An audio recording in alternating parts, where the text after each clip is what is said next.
When I was asked to present the Paul A. Volcker Career Achievement Medal, I was pretty overwhelmed. I mean, who should I choose?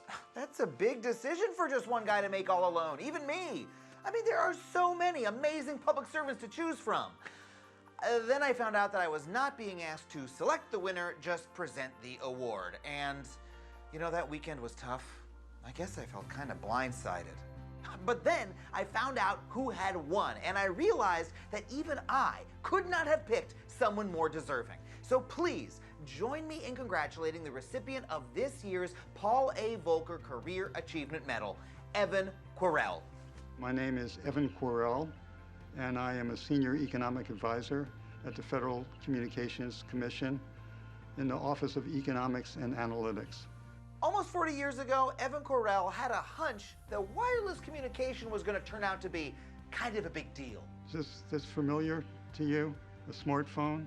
How do smartphones work? How do they communicate? Well, they use electromagnetic spectrum.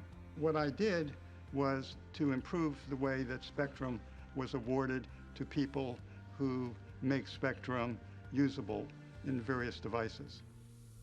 Spectrum is the oxygen that sustains wireless communications, beaming signals to our smartphones, laptops, televisions, and radios.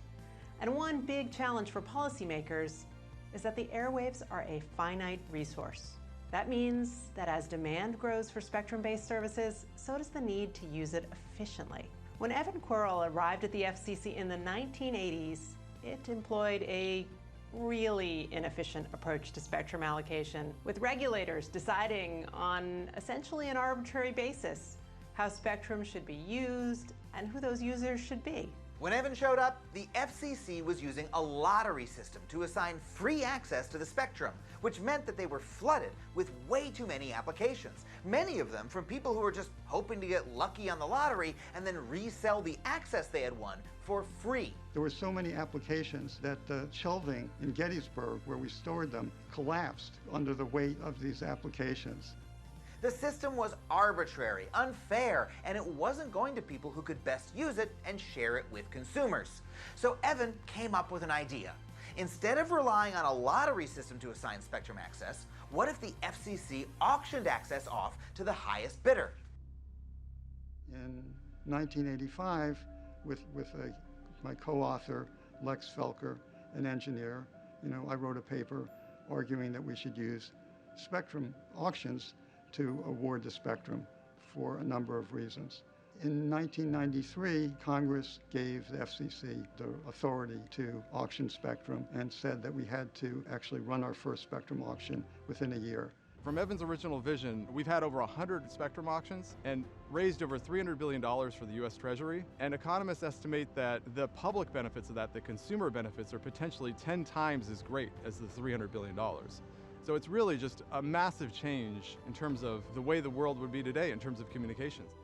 So Evan Querell took a program that looked like a bit of a mess, cleaned it up, and turned it into a system that helps consumers and funds public programs. And imagine the last year and a half if we weren't all able to access spectrum easily to communicate with each other. Evan helped make that happen. He literally wrote the rules of the first ever spectrum auction in the world. And other countries have repeated that model over and over and over again. And Paul Milgram, who won the Nobel Prize in economics, said that Evan's contributions were so major that it would have been appropriate for him to share in the prize.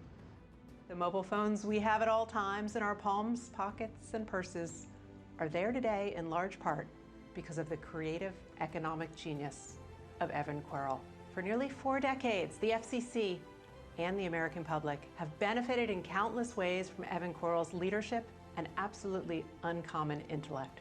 On behalf of everyone at the FCC, I'm honored to thank Evan for his public service and congratulate him on winning a Service to America medal. The whole world has been affected by Evan's work. We're able to communicate remotely and share information directly because of him. Using spectrum to stay connected has maybe never been more important. So congratulations to Evan Querell on this well-deserved award. When I found out I won the Sammys Award, I was very flattered. I knew that various people had won the Sammy, like Fauci, and I figured I want to be in the same club as him. I went into public service because I wanted to solve problems that help people in a direct way. It's a great thing to recognize all the things that public servants do.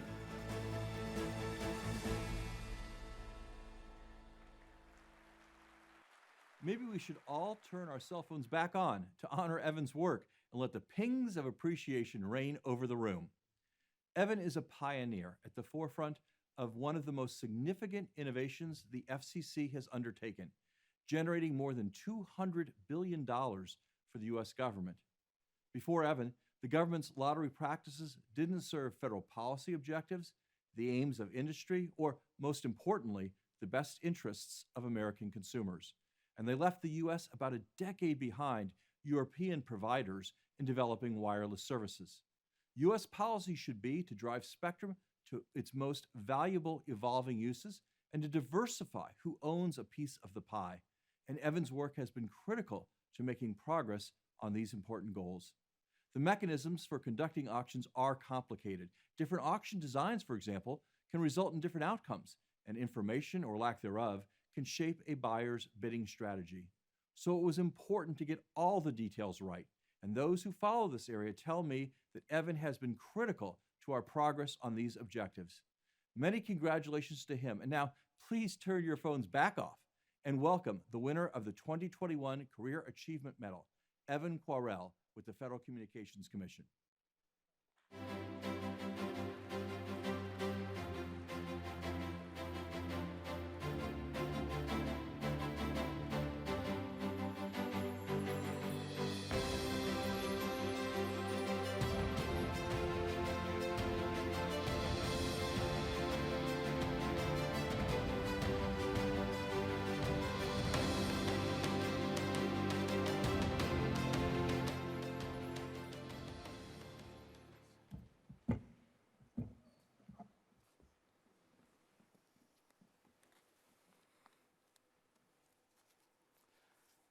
Well, thank you. I was amazed how good you could make me look in that video. I mean, after some of those other videos, I mean, particularly the one about printing, I just thought it was going to be impossible to make me look decent. But somehow you did it, and so that's my first thanks. I didn't think it was possible. Well, so after reading about the accomplishments of other finalists for the Career Achievement Medal and actually seeing the videos for them, I'm not sure I would have chosen me.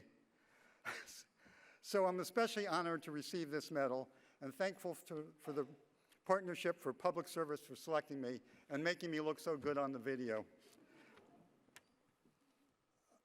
I can't thank all the people who contributed to my career and hence to this award.